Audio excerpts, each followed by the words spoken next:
Do you know what obscene means, where it comes from? No, what does that mean? It comes from Greek theatre. Go on then. Any really horrible, gruesome murders wouldn't happen on stage. Oh. So they would be obscene. They'd be done Obfuscate is to cover. Yeah, okay, that makes sense. Oh, obscene. Off-screen deaths. Knowledge. You've learned something. Nice.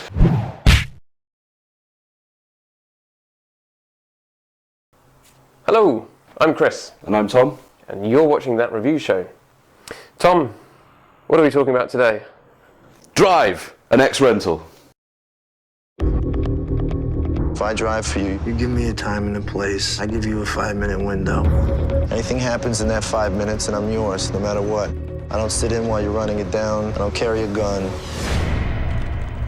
I drive. So Drive is a film in which there's not loads of driving.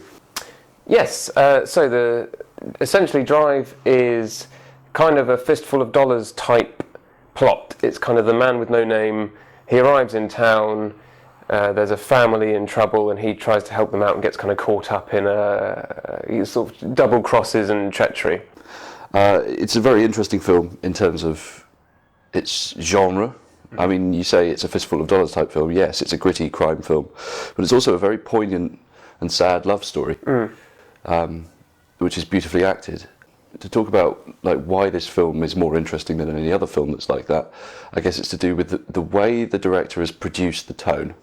From the very opening scene, you're engaged with and understand the main character, and you know kind of the feeling of this film. There's this surging tension that's broiling all through the film, driven in a large part due to the soundtrack, and of course the songs chosen to go in it. They're all of a very sort of 80s synth style. Yeah, the score is very low bass notes. A lot of the score's you almost don't notice it playing, because it's just kind of a dull hum almost, and it just ratchets the tension up. I think you said when we were watching it, without the music the film would still be great, but with that underlying sort of uncomfortable score playing in every scene of tension, it just really puts you on edge.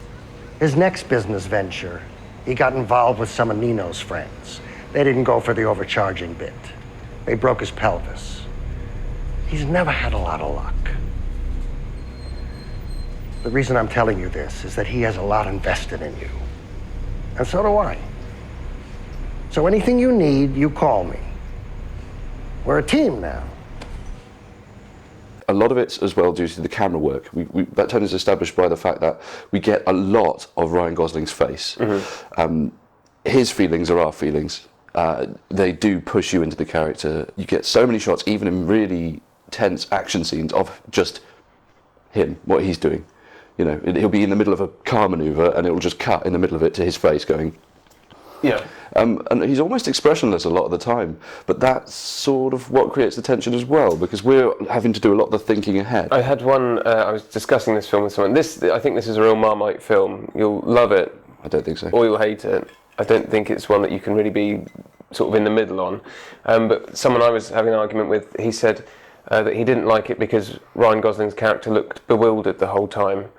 He does. But I think that's his character. You know, I think he's not meant to be some badass hitman. You know, don't expect cool fight scenes. No.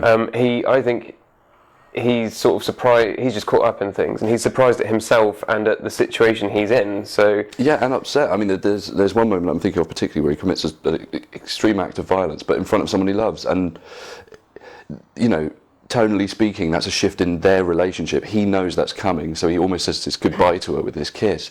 You get this really strange juxtaposition between this soft, beautiful, romantic moment and then extreme violence. And after that, his face is shame, bewilderment, horror, terror. Yeah. And it's like great. Yeah, I feel that.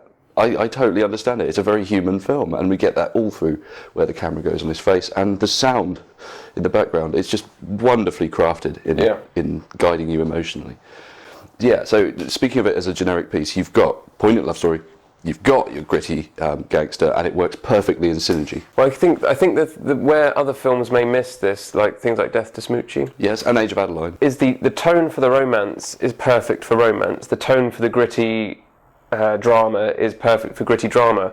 and then the juxtaposition of those two works. It's not like you're going from one storyline to another and just going, oh, this doesn't... Yeah, it's not gear shifts at all. It's all part of the same fluid thing. Yeah, but you go, like you say, moments of romance to moments of horrible violence, but that works because it makes you go, ugh, rather than, Yeah. Okay, so one of the ways this film works really nicely, following on from what you were saying about the shots of Ryan Gosling, it's kind of a masterpiece when it comes to show, don't tell. Yeah. You know, we don't get there's barely any dialogue in it. The lead actor only said, 900 and something words. Yeah. And even the love interest, Ryan Gosling and Carey Mulligan's characters basically barely speak to each other in this film. Communicate through looks. Yeah, and it's such a beautifully crafted love film. Yeah, in fact, the whole establishment of their love plot is through her allowing herself guarded looks. She'll just be doing something and you'll see her go, and then that's it. That's what you get, and you go, oh my god, they're falling in love. The characters are really, really fleshed out, despite the fact that they barely speak to each other. And in fact, I would say one of the clunkiest scenes in the film is when her husband, having befriended Ryan Gosling, is then talking about how he met Carey Mulligan. Oh yes. And it's sort of like... But that's meant to be cringy. He's talking to the son and he's saying, do you want to know how I met your mum? And he sort of tells the story of how they met. In front of Ryan Gosling, almost to establish this is my wife. Yeah, exactly. But in a nice way. He's not being... Oh yeah, no, it's perfectly genial. But it's that dialogue feels really weird because you're like, oh, what? I'm finding out about a character through words. Why is this happening? Like, you don't need a really beefy script to write a love story. You do not need... I've been dying a little bit each day since he came back into my life. What are you talking about? I love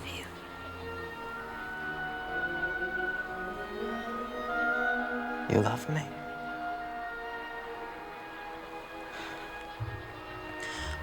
I thought that we had decided not to fall in love. No, what you need is Carey Mulligan doing a guarded glance. Do you know, Albert Brooks won a Best Supporting Actor award for this film, but I think, not to take anything away from what he did, she was the finest for me, absolutely. Like, I got all of it, and I felt everything she felt. Wonderful. But, you see, she didn't shave her eyebrows off. She didn't shave her eyebrows off, so yeah. Reportedly, Albert Brooks shaved his eyebrows off for this role so that his emotions wouldn't be as apparent. Morally enigmatic. The director can give you 30 seconds of a still image and you can still be gripped. And there's a lot of that. Just keep your camera in one place and let it tell the story on its own with nothing happening. Yeah. Beautiful. Well done. The cinematography of the film is exquisite. Not only does the sound drive you, the pictures you get to look at, still or moving, are utterly gorgeous. Yes. I think you want to talk about the slow-mo in the film, but really the speed and pacing of everything you see is great. There's lots of beautifully shot action. Yeah. Some of the violence is pushed in your face. And then some of the violence happens completely off screen. yeah. There's one guy who Ryan Gosling shoots. You don't even see him get shot. Yeah, you see Ryan Gosling fire the gun and then look away. So you don't need to be shown the guy going, it's just bang, and then he turns around, which shows to him that he's satisfied that the guy's dead, and he's looking around to see if he's being chased.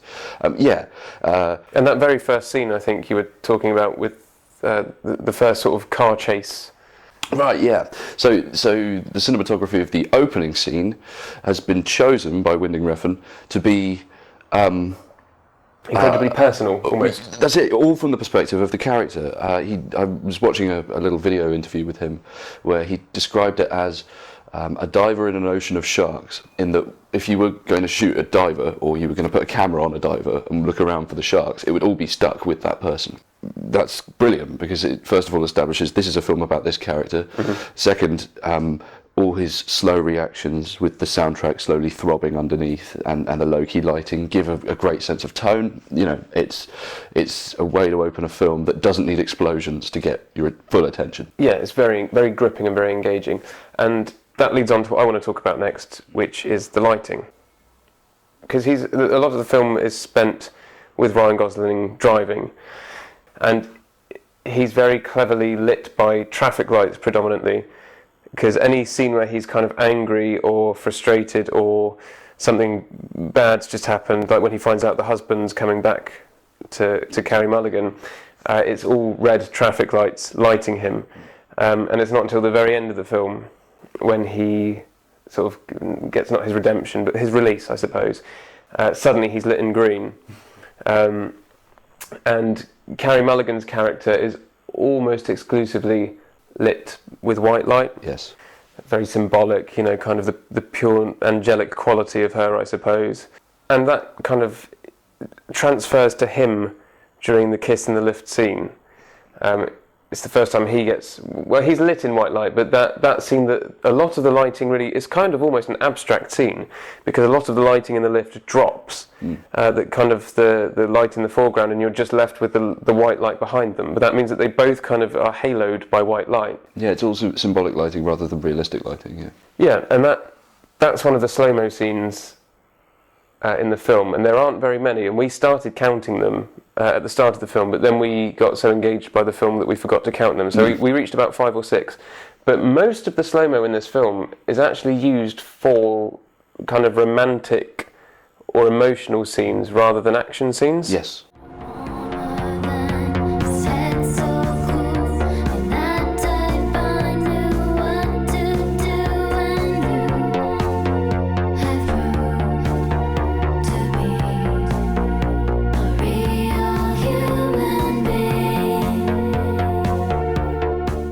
None of the violence is in slow-mo. All of it's shot at normal speed, yeah. Yeah, which is then, like you've mentioned already, that there's the scene with the kiss is then followed immediately by violence, and it's so odd because you get the slow-mo kiss and then it just cuts back to normal speed and you suddenly get this horrific violence happening. Yeah, I mean, you were talking earlier about the subtlety of the performances, and I think that's what makes the violence even better, because everything's so subtle and you're waiting for these cues, notes, nothing's all that clear, you know, you're trying to piece it out. The violence is dead clear, and it's brutal and right to the point and visceral. Okay, well, let's jump across. We'll talk about Nino's Pizzeria, and then that ties into my last bit of slow-mo I wanted to talk about as well.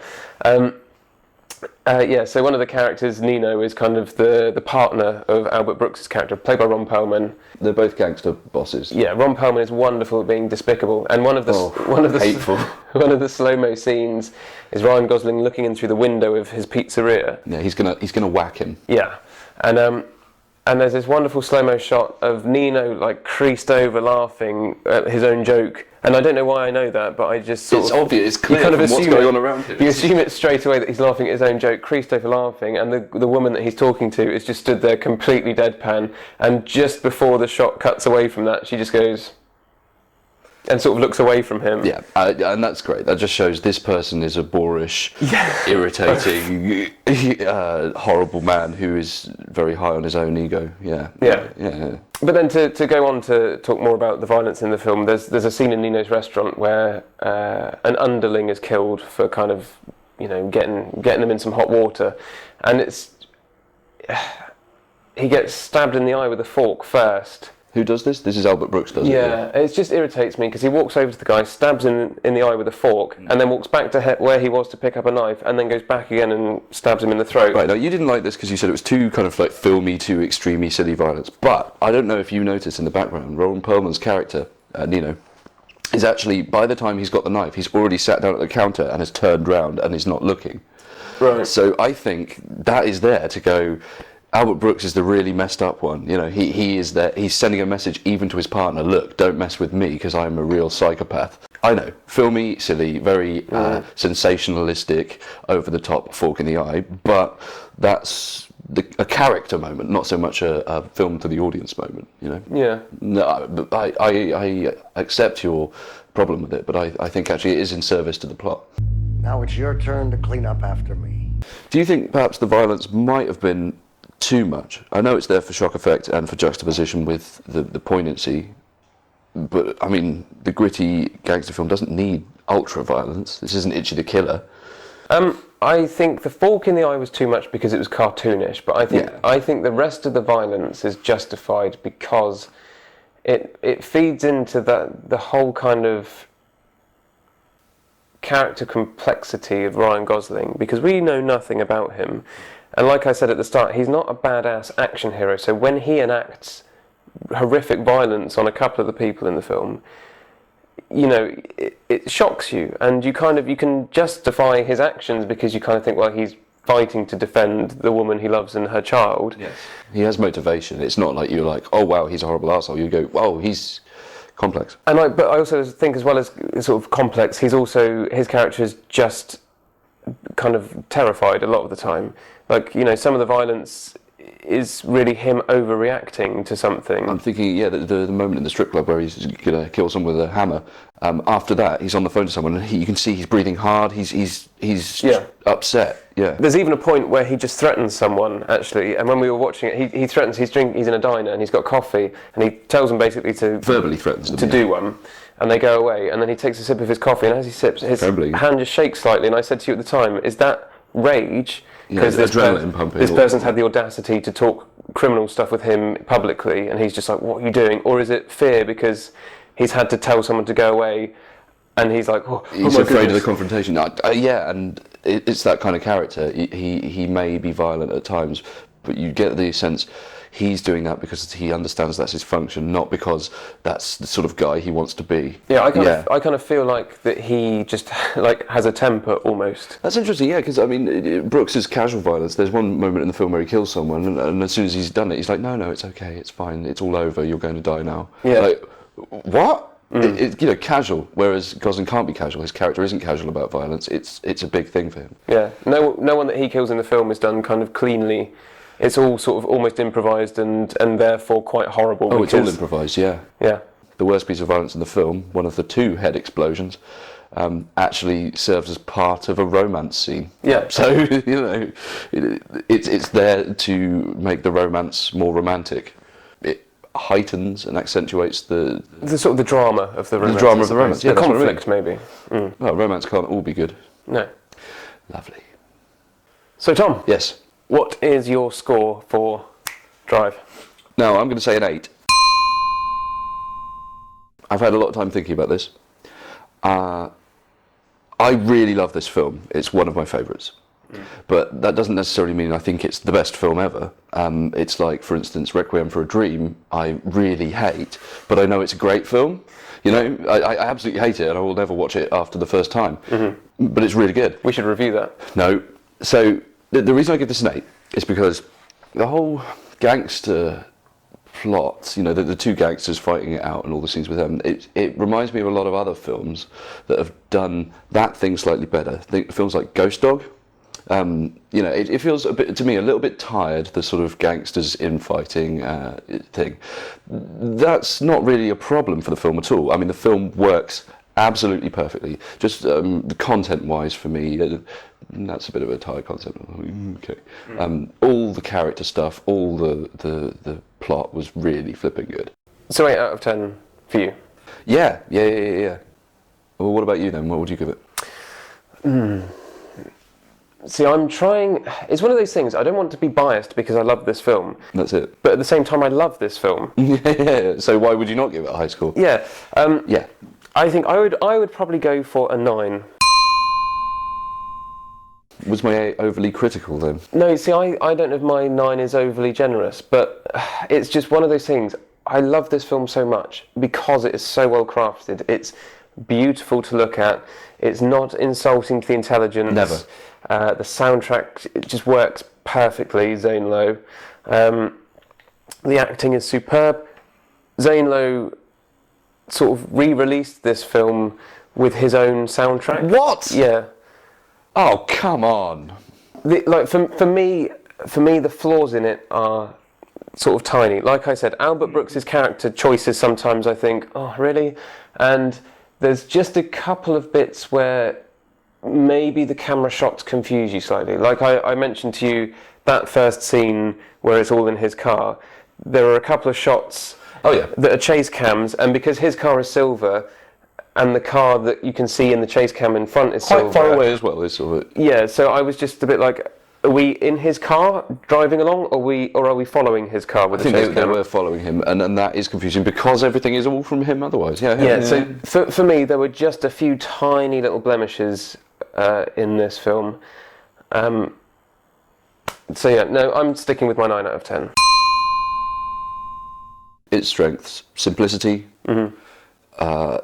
crafting, managing a dual plot very well, and beauty. It's got all of those in spades. Yeah. Yeah. It reminds me a lot of Yojimbo.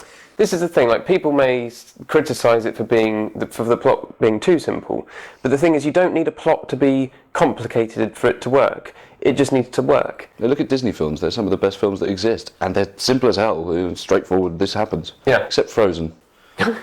So I give it a 9, you give it an 8, I suppose that's 8.5 overall. I bought it for £4. Just get it. If it's anything near that, you'll watch this, it's great. But you have to be over 18, sorry. I got it on Blu-ray for like £7 or something, it's ridiculous. Buy this film, it's great. Money well spent. Well, okay, there's a positive review there. Good Lord. I know. Thanks, Kitty. I guess we'll see you next time for some other shit that we see at the cinema.